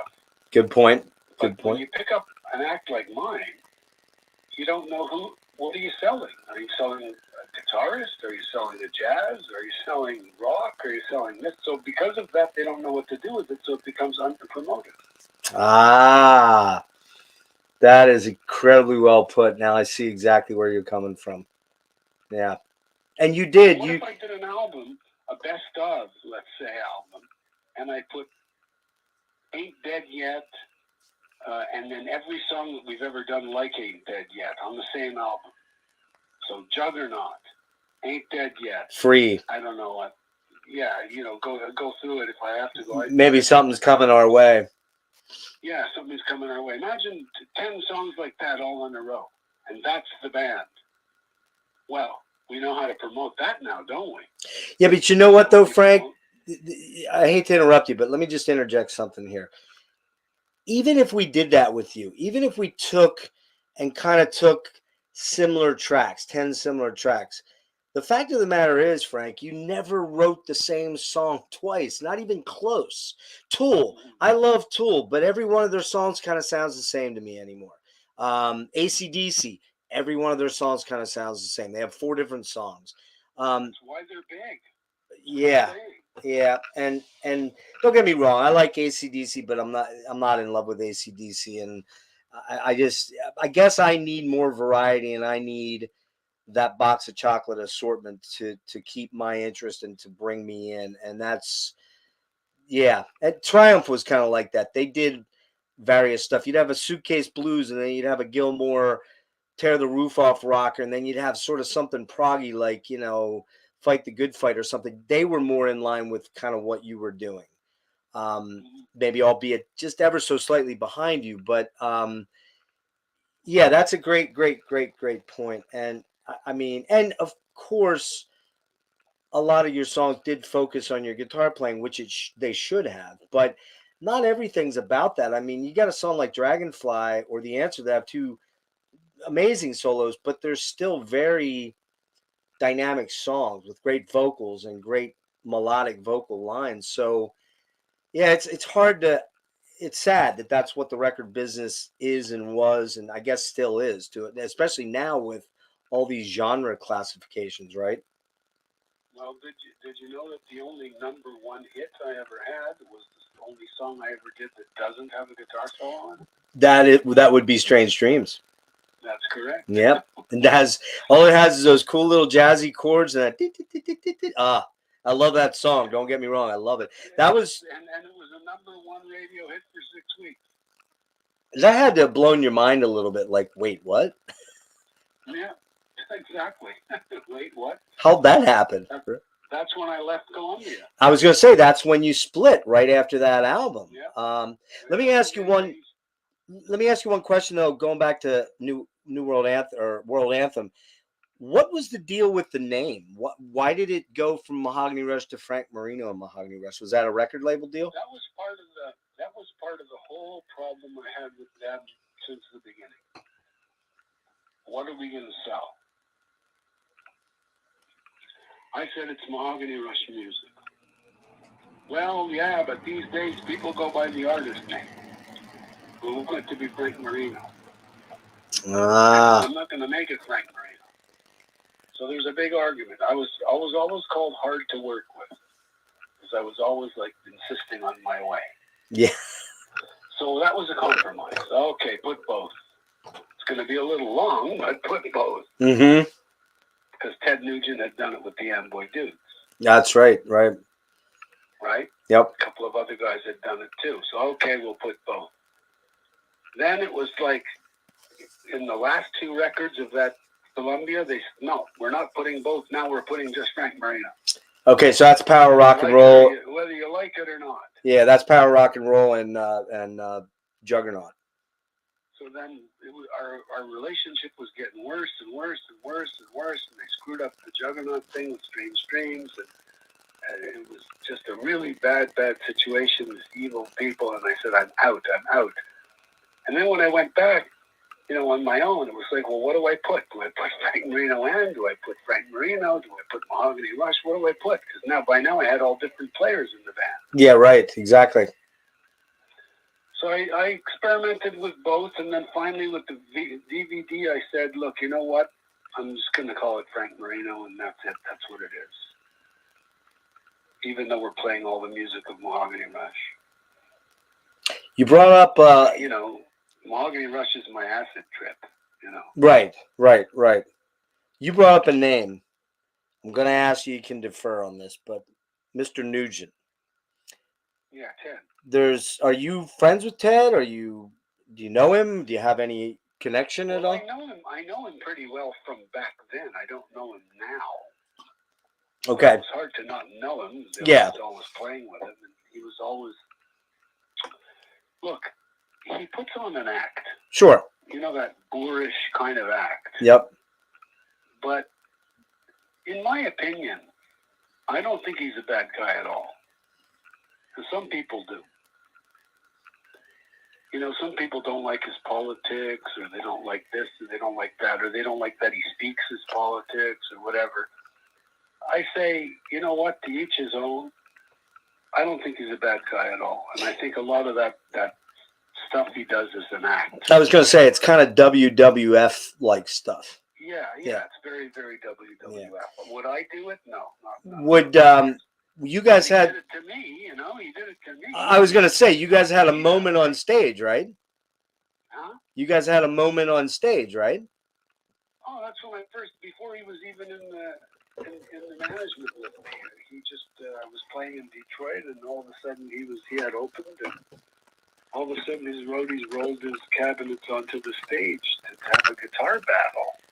And I was like, what the hell is a guitar battle? What is this? Who is this guy? Yeah, right. What am I supposed to do now? Kick him off? I can't do that. Yeah. But what year is this? Do you remember? Do you remember what year this is?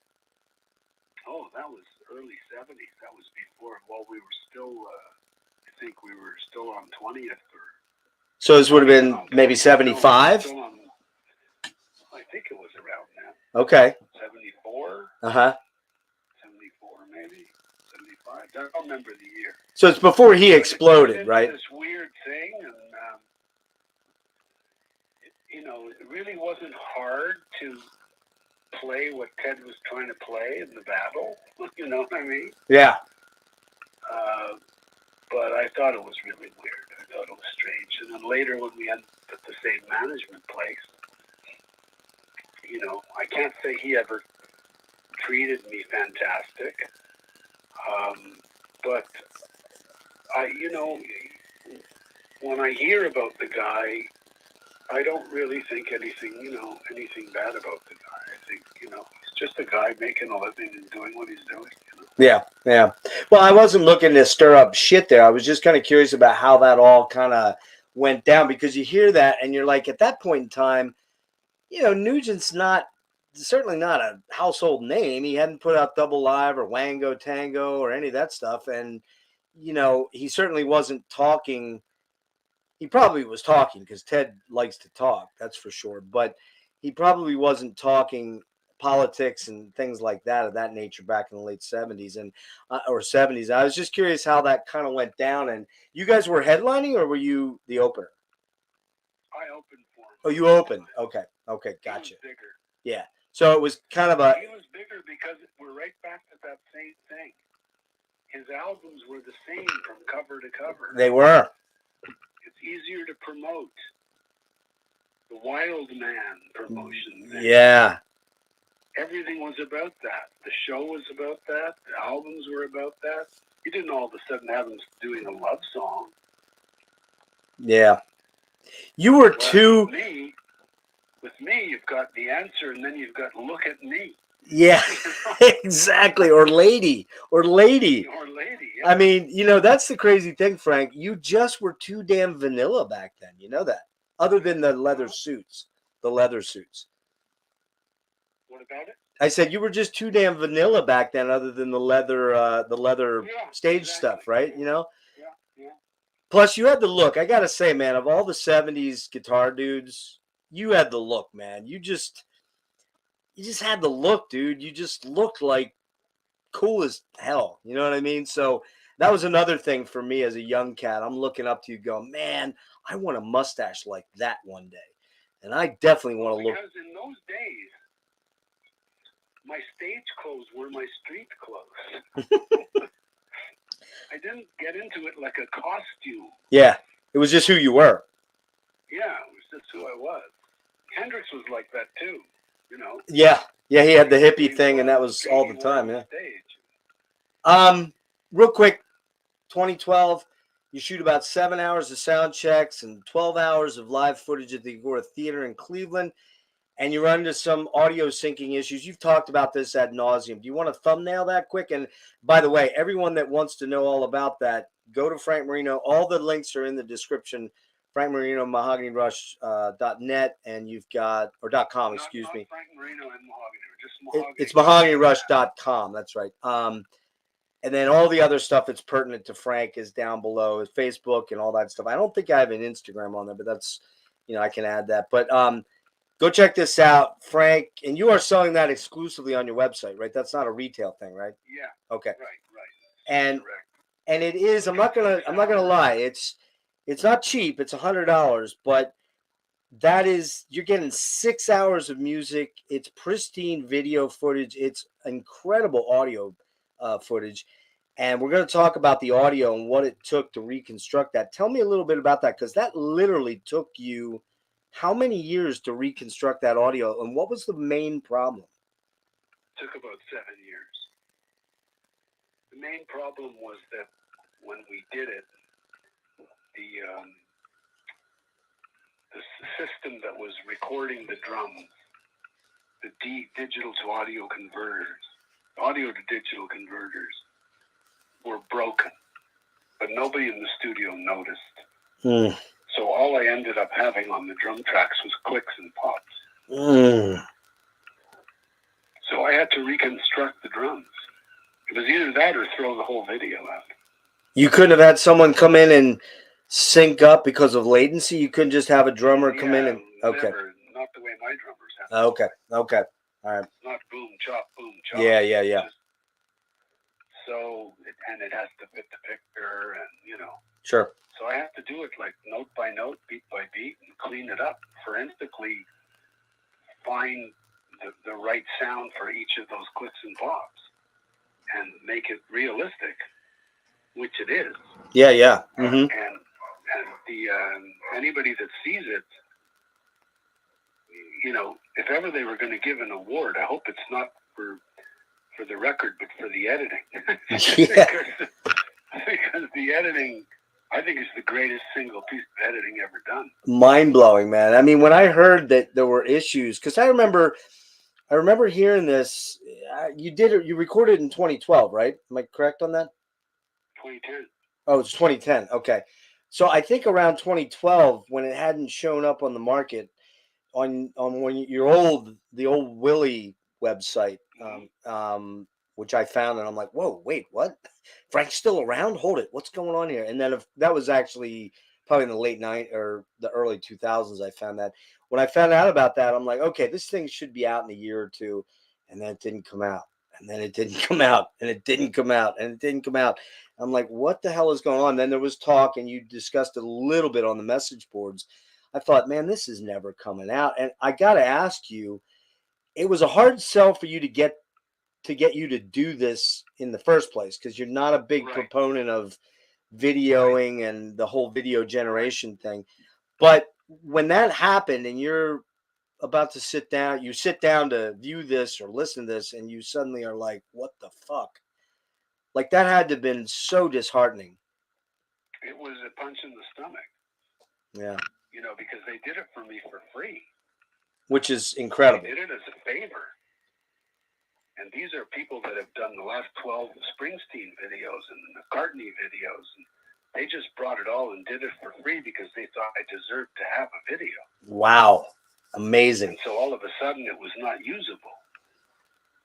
And I felt so much gratitude towards them and towards God for having given me this opportunity that I wasn't going to just throw it away. So it took 7 years to fix it. That's insane. And I have to tell you, it is the definitive video or audio of my career. Oh, absolutely. Yeah. It's very definitive. And the versions of the songs some that we never played before. Ever. Right. Live. It just turned out really, really, really well, and I'm very, very, very pleased with it. Yeah, you should be proud of it. It's the stuff that I've seen, and I do. My young compatriot that did the deep dive with me, one of his prized possessions is that he couldn't make it because he had to be working today. He's kind of bummed about it, but he was going to sit in with me. He's 27, 28 from British Columbia, and I'm not even sure. He kind of discovered you about a year or two, and he said, "Man, I just had to have that DVD." And he's like, "You gotta get this." And I'm like, I'll figure out a way. I'll sell a kidney or something. I'll figure out a way." But the performance that you posted online for The Answer, It's Begun to Rain, I believe you've got unused Untitled Blues track is on there. Is there one more? Right. I think there might. Something's coming our way. Something comes our way. It's just stunning. The visuals are amazing because it's one of these videos where you don't feel like you're getting you're going to have epilepsy watching it because there's so many cuts and edits, and it's a real true performance video where you're watching you and your band play, and then the audio is just, stunning for it. It's just amazing, and you do deserve an award for doing that. I really think you do. Well, it's like a guitar clinic, actually. It's almost like a teaching video. Yeah. The way they do so many close-ups, It's stunning, Frank. And I mean, you're in your element live, man, because you come alive. Your style of improvisation is one that you don't see in a lot of guitarists these days. They kind of do the canned solo, and I'm not saying there aren't those guys out there. There are. There's guys like Guthrie Govan and even guys like Zach or Nuno. There are those guys, Vi, things like that. But you're putting on a clinic on this DVD. It's just absolutely insane. And for a nerd like me that loves your music and loves your guitar playing and is such an influence on me, it's I'll be getting an order in right shortly here. In the booklet, also a book that comes with it. It's quite telling. You just took the words out of my mouth. I just was saying. Also, I've noticed that there's someone named Ryan Sparks. Is that his name? Mm-hmm. He does sort of a history of Frank Marino, Mahogany Rush, and then you do the history of the video. Half. Yeah, I write the second half. Yeah, and you kind of go through the whole process of what happened with the video and the audio and how you repaired it and everything. Right. Let's. I'm going to tie it up fairly quick here. I just had to. Let's get into what brought you kind of back out in the public eye, because there was sort of a surprise announcement that you were going to retire due to some health issues, and that kind of came about after you had a tour plan that was canceled due to the pandemic, obviously, because nobody was moving in or out of the Canadian border. It turned out to be pretty fortuitous that I did the retirement anyway, because I wouldn't have been allowed to do that tour anyhow. How do you mean? Because I wouldn't have been allowed into the country. Yeah. When was the tour scheduled for? Was it 20 or 21? 21. Well, it was both. It was scheduled for both. And both times I wouldn't have been allowed to get into the country. Okay. Yeah, I heard you talk. You're not vaxxed. I am not either, but it's for other health issues in my case. But I get where you're coming from. We don't need to go there, but I understand your politics, and I understand that completely. And it is your body, your choice. I agree with that entirely. I think now you'd be able to get in. I don't think there'd be any problems now, but by the same token, apparently they're changing the system, and they're allowing people in again. So who knows? Yeah. If things, if my health gets a bit better and I decide that I want to play again, then yes, it would be nice to go out and do it. But right now, there's no real plan for it. Okay. Right now, I'm making pedals. Yeah, let's talk about that. Let's segue into that and tell me about what's going on there, because I think you kind of alluded to doing this a while back, if I recall correctly. Maybe not like on a. Asking me to do it forever. Okay, so talk about it.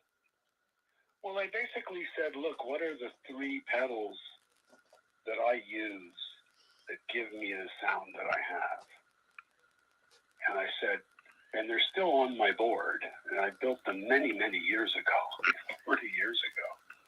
So I said, what if I were to take these pedals and rebuild them, reconstitute them, make them look good, and put them in their own casings, and, redesign them, and take them out and let other people have an opportunity to have this sound. And so that's what I did. I took the 3 pedals that are my main axes, really, and I duplicated them. I cloned them, basically. Are we talking boost, distortions, phasers, flangers? Well, one is a clean boost. Okay. And that's the one you would use if you're using an amp that's clean and you want to drive the amp and make the amp make its own distortion. You want to drive its input. Mm-hmm. And so that would be really good for doing blues, when I do the blues stuff, when I'm just driving the input of a clean amplifier with a little bit of a kick, Right. And the other 2, the next one is a device that makes its own distortion, but it can be used for rhythms, hard rhythms, all the way up to lead solos. Plus it's got a full equalizer, bass and treble equalizer. That's very, very nice. Plus and minus 14 dB of lows and highs. Okay. And then the last one is the super fuzz. You're talking electric reflections of war. Okay. That sound. When you want just fuzz and you want it to have littles of sustain and fuzz. So those are the 3 main pedals I use during the course of a show. And they're literally ripped out of my own board and reconstituted into a nice package that people can use. And that's what we want to put out.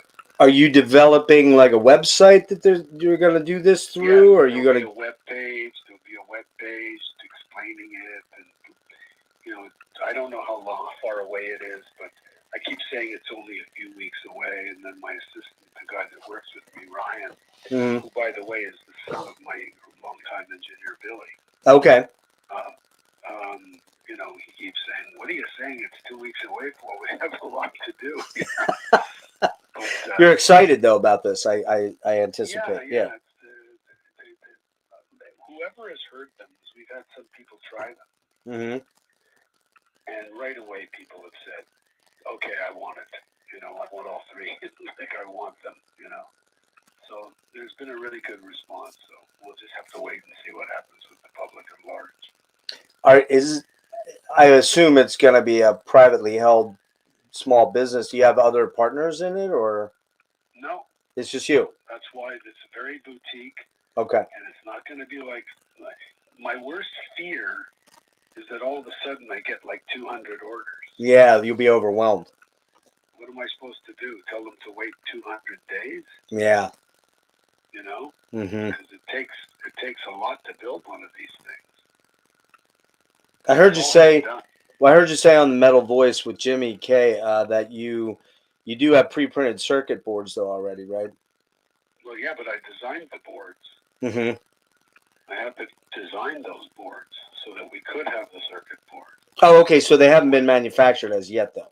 Yeah, no, they've been the boards are been manufactured from my design. Okay. Now placed into the pedal, and then I wire them to the board.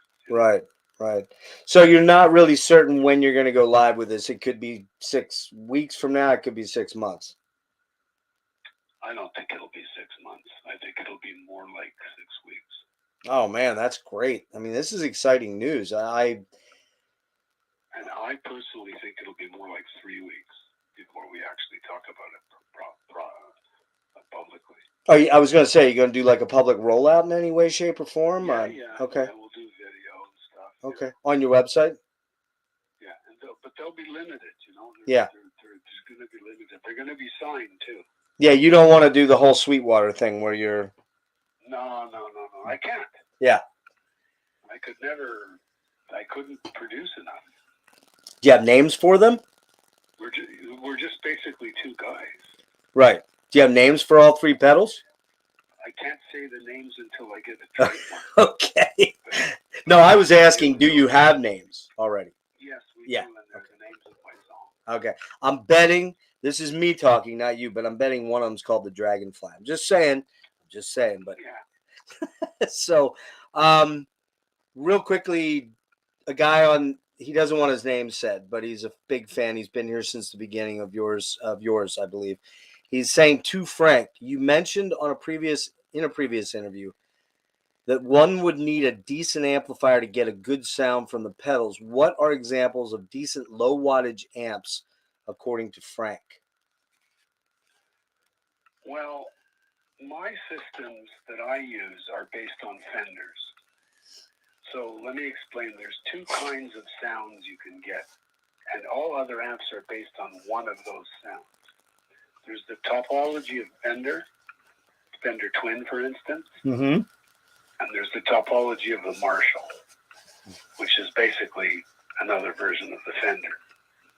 Now, all the other stuff, the boogies and the Dumbles, all of that other stuff, follow one of those topologies. I use the Fender topology. So my pedals sound really good with Marshall, okay? Don't get me wrong, they sound fine. But I use them with the Fender Twin type of amplifier. So any kind of amplifier that's got a clean, it's got a clean and full-bodied input, it's going to give you the sound that I have. Now, that's not to say you can just stick it in any amp. If the amplifier sounds really, really bad, then it's going to be my pedals sounding through a bad amplifier. Sure. There has to be something there. But any decent amp, well, the one thing I don't suggest and suggest not to use is what do they call them? Modeling amplifiers. Oh yeah, the Line 6 or the Helix or the Kemper. Kemper, yeah.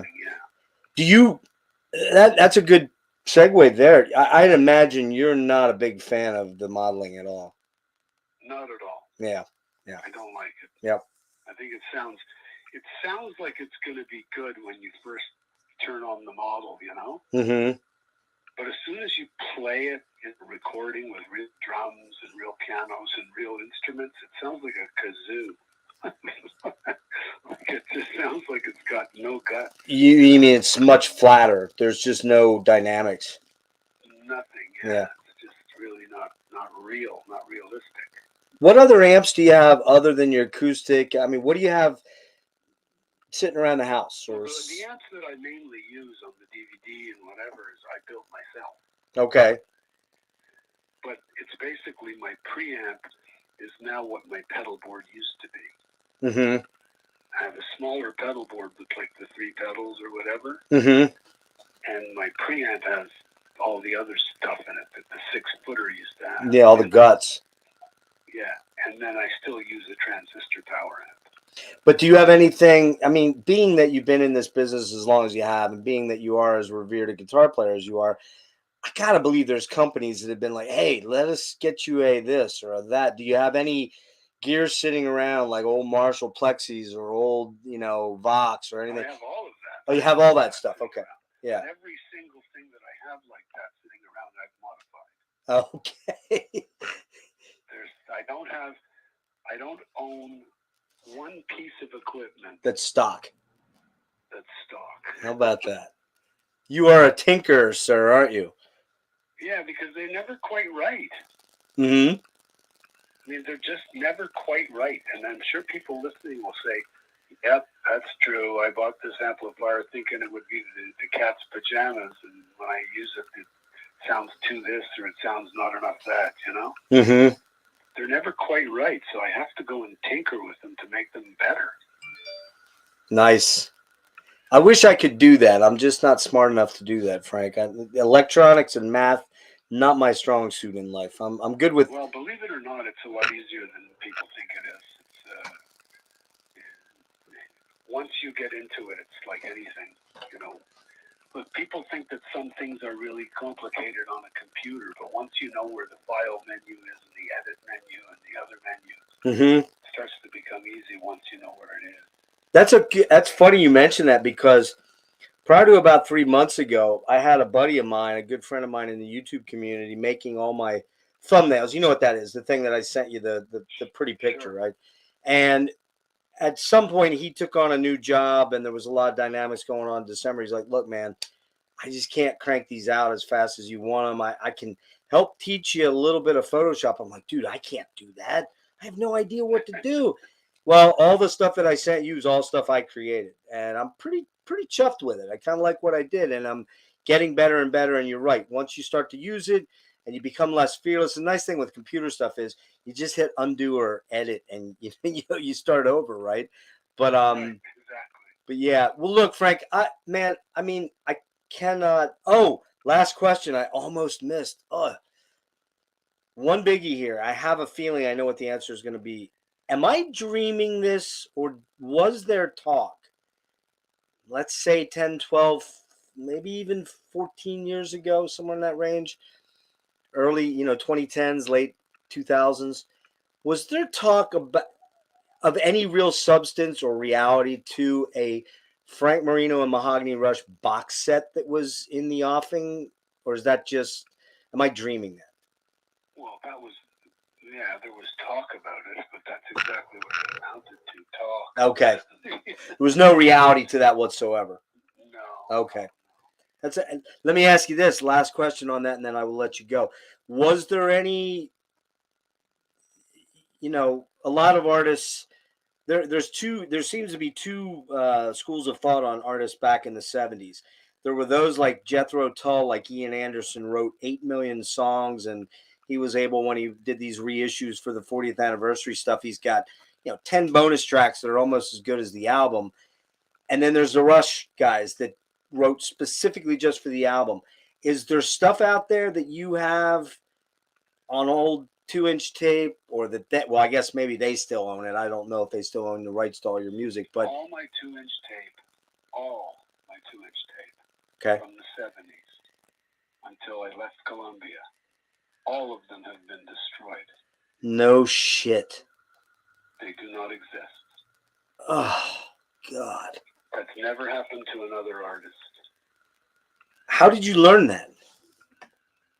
When I went to get them from the studio they were being kept at, I found out that the girl who was working at the front of the studio was selling time at night to other bands and using my old tapes to record over. Oh God, Frank, holy shit.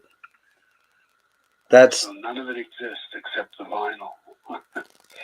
boy, that is sad. Was there much material there that never made it to album, or was it pretty much tons? Oh, God.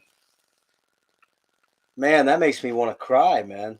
That was a punch in the stomach when I found that out. I bet that is awful. I thought you were going to say it was destroyed in the fire.